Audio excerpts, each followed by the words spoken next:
Saudações, caros telespectadores, sejam bem-vindos ao nosso podcast Crescendo Azul, que está na sua terceira edição do ano de 2026. Nós hoje não iremos fugir à regra, não é? Temos aqui nos nossos estúdios uma mulher, esta que vai conversar conosco com assuntos ligados à economia azul, o Crescendo Azul, tudo aquilo que tem a ver com a economia azul, o crescimento azul, ela sim vai deixar ficar. Gostaria eu de poder apresentá-la, mas vou deixar esta responsabilidade com ela, que desde já passo a palavra. Muito boa tarde, obrigada por ter aceitado o nosso convite. Pedimos que se apresente aos nossos telespectadores e depois iremos dar início à nossa conversa. Seja bem-vinda. Muito obrigada, boas-vindas. Eu chamo-me Felizmina Antia, sou diretora nacional para Assuntos do Mar, do Ministério da Agricultura, Ambiente e Pescas e coordenadora da plataforma Crescendo Azul. Muito, mas muito obrigada. Começaremos por esta questão da coordenadora da plataforma. Estamos na terceira edição do Crescendo Azul. Se estamos na terceira, porque tivemos a primeira, tivemos a segunda. Gostaríamos de ouvir da doutora o balanço, como é que olha para aquelas duas conferências, comparando com esta terceira. Um pequeno balanço, por favor. Sim, bom, primeiro eu penso que é importante começarmos por lembrar porque é que o governo de Moçambique estabeleceu esta plataforma. No concerto das nações e diante da crescente preocupação pela saúde dos oceanos, pela valorização dos oceanos, não só pela biodiversidade que tem, mas pelo potencial que tem de mudar a economia, o governo também quis contribuir para o alcance daquilo que nós chamamos de Objetivo 14, que é a conservação da vida debaixo d'água. E nesse contexto, também atento à responsabilidade que tem aqui no Canal de Moçambique, temos mais de 2.700 quilômetros de costa e, portanto, seria muito importante também contribuirmos com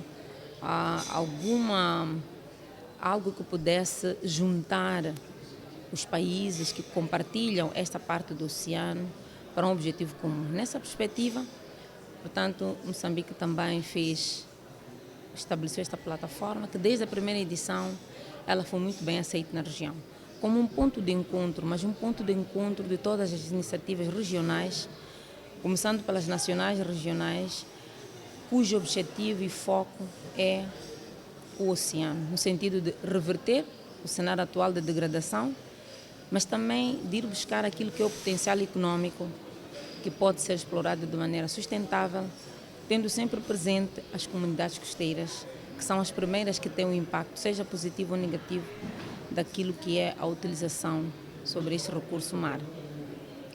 Nesse contexto, a primeira edição, que foi a primeira ambição de juntar todos, foi um sucesso. Conseguiu-se criar uma visão comum sobre a necessidade de responsabilidade coletiva em relação, seja aos instrumentos políticos que fazemos, como, por exemplo, um plano de ordenamento de espaço marítimo, é diferente de estarmos a fazer um plano de ordenamento nacional em terra, porque este observa aquelas que são os limites administrativos e então é mais ou menos, portanto, há um conforto mínimo sobre os limites em que se está a fazer esse plano. No caso vertente, é um plano que versa sobre, como eu disse, um recurso compartilhado, com recursos migratórios e, portanto, não é algo estático, fácil de fazer esse plano de ordenamento. Portanto, estas questões levaram ou levam necessariamente à necessidade de continuar a conversar com os países, porque estamos a fazer políticas, planos de exploração sobre o mesmo recurso. Então, nessa perspectiva, a primeira edição conseguiu estabelecer a necessidade desta visão coletiva e também uma recomendação muito forte da necessidade de articulação entre as nossas instituições de pesquisa, porque também estas podem articular melhor no sentido de não duplicar, portanto, o foco da investigação, mas maximizar a investigação que já acontece na região.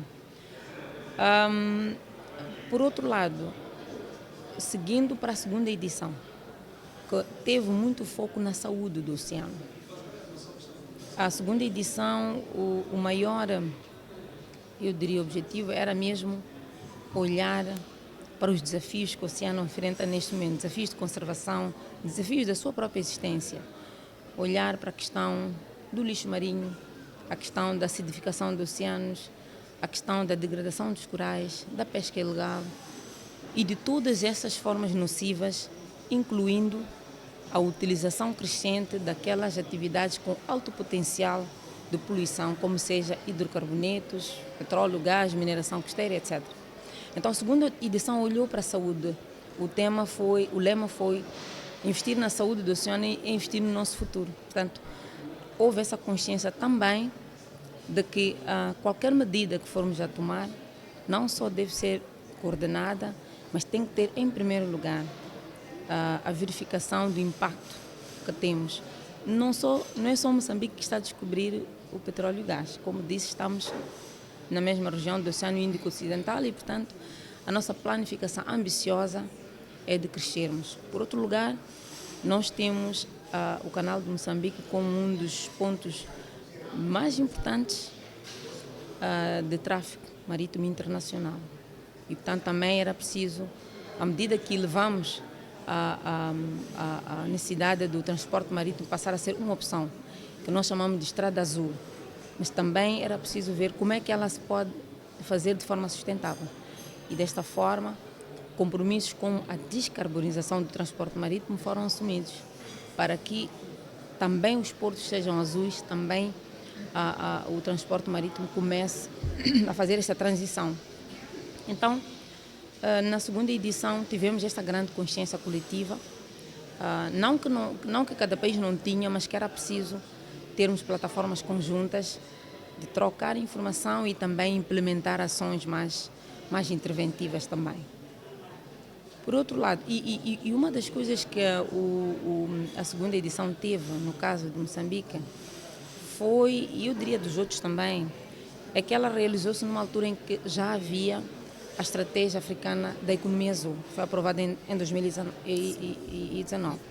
E já tínhamos, portanto, ali uma espécie de um guião para que cada país pudesse, portanto, se identificar e melhor fazer, domesticar. Sim, sim. E aí começou, portanto, depois da segunda edição foi em 2021, onde se lançou o Plano de Ordenamento Marítimo de Moçambique, mas também se abraçou o desafio de fazer uma estratégia para orientar os verdadeiros implementadores, os fazedores da economia azul. E aí é preciso destacar o setor privado, porque se queremos falar de uma economia azul, esta é a franja da sociedade que precisa de ter instrumentos para funcionar, para inovar e poder, de facto, transformar a economia. Então, na segunda edição, tivemos este tipo de sucesso, no sentido de já termos uma ferramenta de ordenamento, que também é um chamariz para investimento, porque é preciso, com alguma previsibilidade, ver quais são as atividades que estão mapeadas e são priorizadas por um determinado país, no caso, o nosso.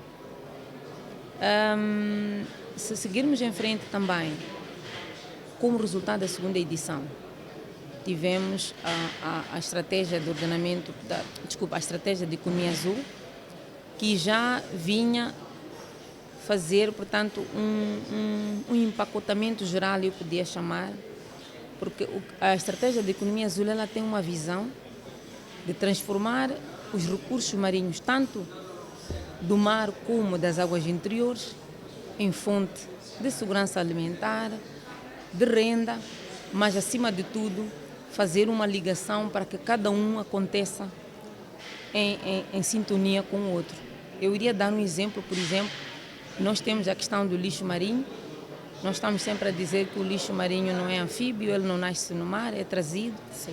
E é trazido não só por várias atividades, mas também tem os grandes rios, mesmo os pequenos, os cursos de água como condutores desse lixo.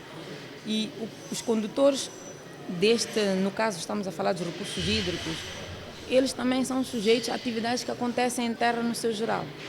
A agricultura é uma delas, que a gente às vezes não pensa, mas ela faz parte. Faz parte. Portanto, para além de outras atividades, não vamos falar da própria pesca, que tem que ser feita de maneira sustentável.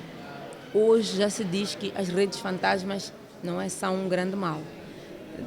Quando falamos do lixo marinho, olhamos para as redes descartadas de forma desregrada, também como um mal, para além de outras artes nocivas que constituem, portanto, a pesca, que não se recomenda. E é neste contexto que a estratégia de economia azul, ela vem trazer essa nova consciência também, de que não é só no mar. E de forma muito oportuna, o governo, quando aprovou o Plano de Desenvolvimento Territorial, que é o PNDT, aprovou como um anexo o Plano de Ordenamento do Espaço Marítimo. Portanto, Moçambique passou, como nação marítima, a ter um instrumento que reflete a organização que o Estado quer daquilo que é o seu território, mar e terra. E daí para frente, há esta ligação entre os planos, porque os planos em terra e os planos no mar, eles têm uma sobreposição na zona costeira. E era isto que ainda continua a ser um desafio, mas pelo menos já temos instrumentos que podem orientar a sua melhor gestão.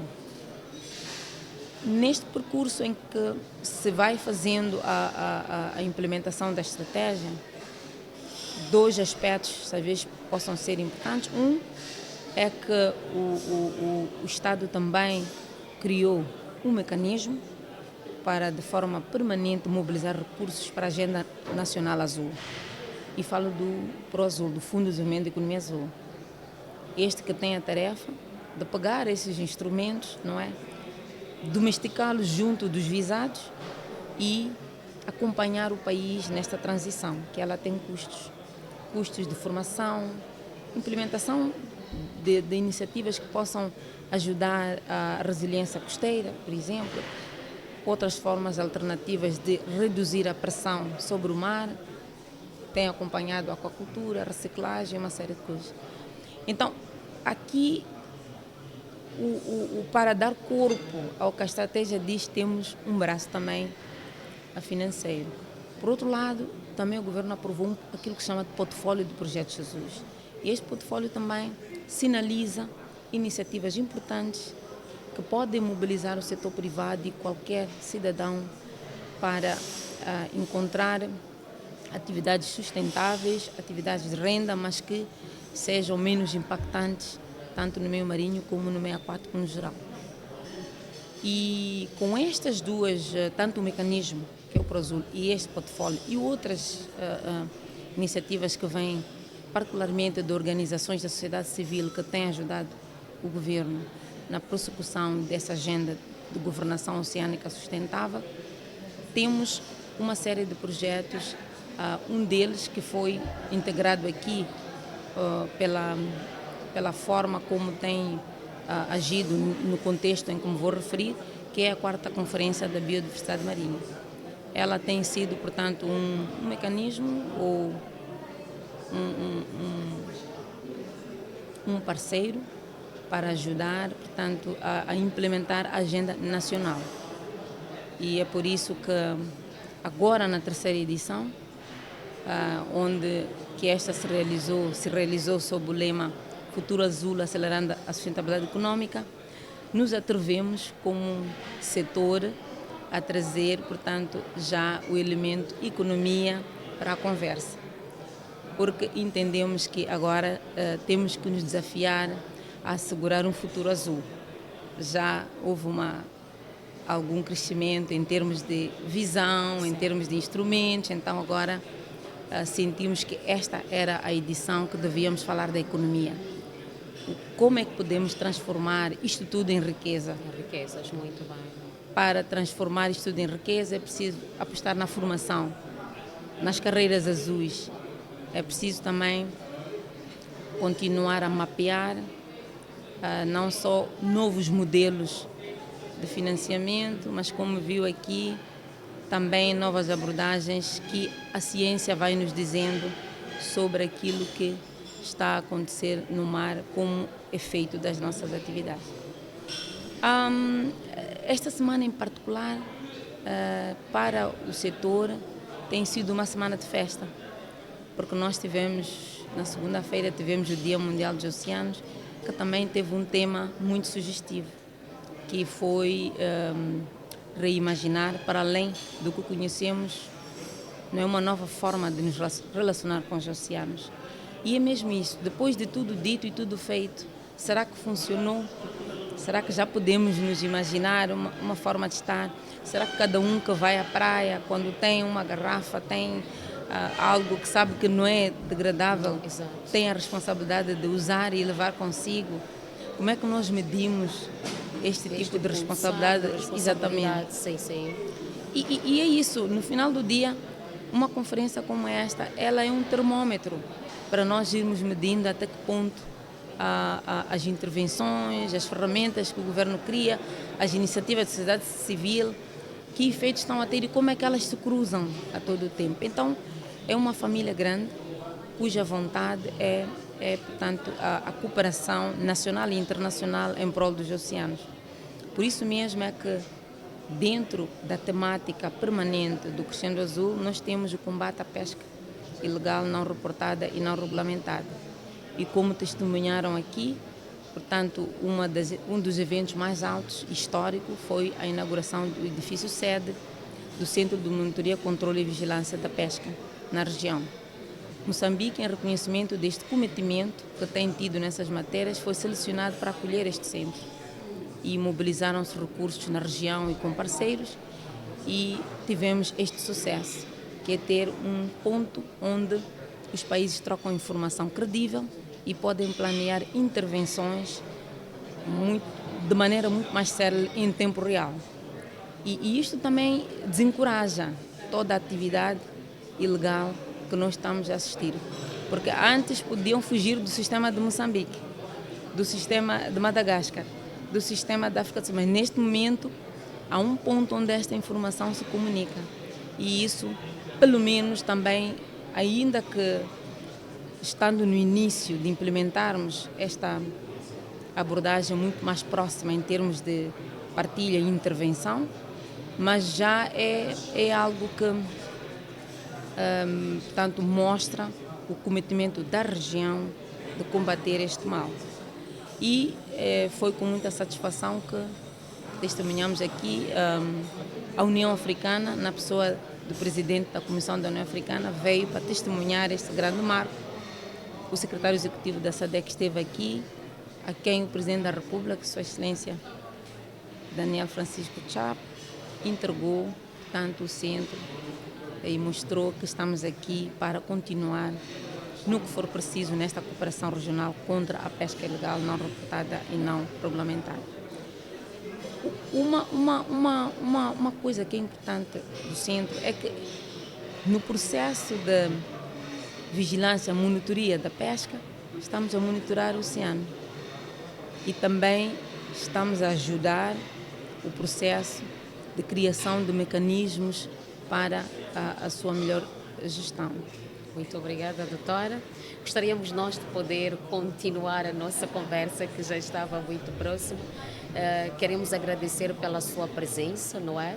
E talvez pedir que deixe ficar uma mensagem para as zonas costeiras, os pescadores, a economia no seu geral, uma mensagem mais bem rápida, porque estamos mesmo no fim do nosso podcast.